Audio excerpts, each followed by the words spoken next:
Welcome to Health, Wellbeing and Lifestyle, where experts in the field inform, educate and inspire the community to be healthier, more balanced and live the lifestyle they love.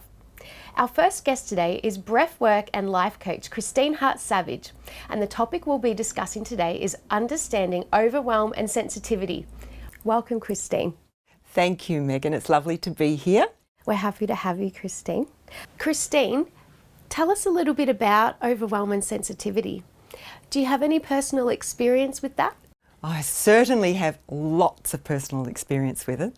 I've had a very interesting journey in my life with overwhelm, and it's been huge.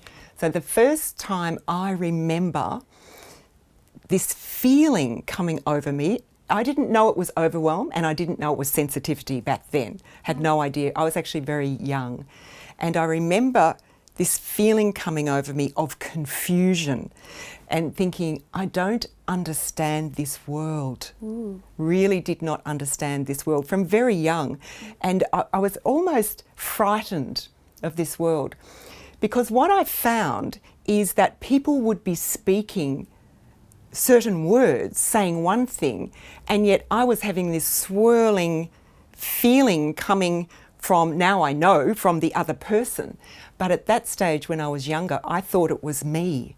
And I would just feel always very, very confused within myself. And what I find is that sensitivity, there's a lot of sensitive people that don't know they're sensitive, but they really it brings up this feeling of fear and self-doubt within you, and you feel a bit rocked, like not steady and stable within yourself.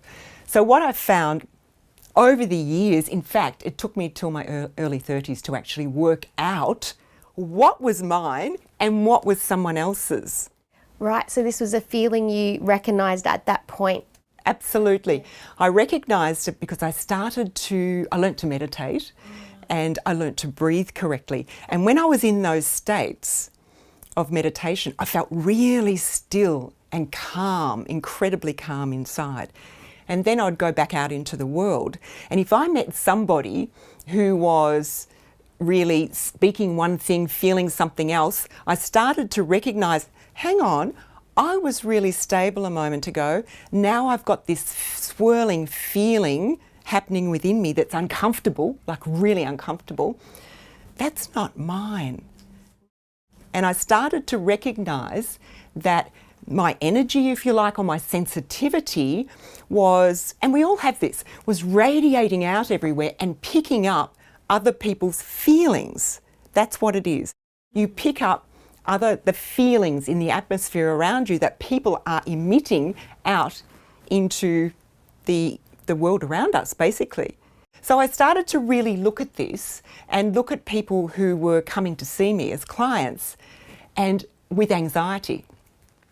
And what I noticed is, I would say 99.9% of them are what I would call a sensitive. So when we're sensitive like that, there's so many signals coming in from people everywhere and from our atmosphere that you really become quite overwhelmed. You really do. So we need something that's going to anchor us in ourselves, into our own being, if you like. Really ground you. Yeah. And for me, that was meditation, daily meditation, and breathing. So that really helps, because breathing is like an anchor that we can really use, because it's the one thing we're always taking with us. I really got to a point where I wasn't coping with anxiety. So the funny thing is, I had this little torn out piece of paper from The Age, I remember that, and it was on meditation. And I thought, what is this piece of paper? I don't remember ever tearing it out of the paper at all. And I kept throwing this piece of paper away, I thought, and it would start appearing again. And in the end, when I wasn't coping, I thought maybe this is a sign that I should learn meditation. So I went and I learnt meditation. So from then on, I meditated twice a day, every day. And what that did It enabled me to have that sense of knowing what was my feelings in my balance and what was someone else's. So I found that once I really recognised what was going on and understood the energies, it worked for me in my life, because when I was seeing people and helping people with anxiety or overwhelm or stress or whatever it might have been, I could feel their feelings and know where they were sitting and ask all the right questions to bring up their emotional state. So it's really actually worked for me. So there's a lot of very positive points about being a sensitive. It's when it takes us over and we don't know how to use it, and it overwhelms us, that it becomes a problem. It's very uncomfortable, but it really has a gift to it as well. What advice would you like our viewers to take away? There's so many things I could say. I think one of the important things that I will say, the first thing I would advise anybody to do is to learn to breathe correctly. Because when we're in overwhelm, the breath closes down. What I mean by that is you start to hold your breath a bit, it becomes more shallow and the body contracts in a bit more, and the overwhelm takes you over. So if you could hold your balance by anchoring into your breath, even anyone listening now, if you just put your attention on your breathing and just see what it's doing, then deepen it. Just bit by bit, just deepen your breath. Just take it that little bit deeper, a bit rounder, a bit softer, a bit fuller. And that, if you do that even for about a couple of minutes, even 5 minutes, you will start to feel a calmness coming through you, and your energy expands out a bit, your life force, your aura, and you feel in your body much more grounded and much more centered in yourself.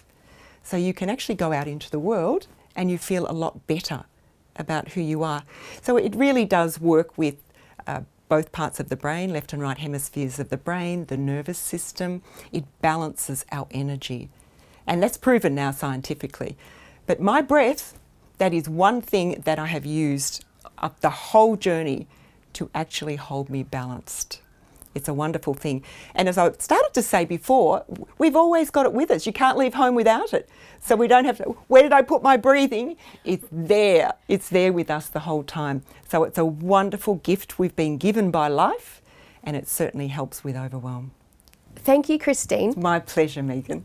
If you'd like to know more about understanding overwhelm and sensitivity and Christine Hart-Savage, go to her webpage on our website, healthwellbeingandlifestyle.com.au. And after the break, we'll have another interesting guest with another interesting topic.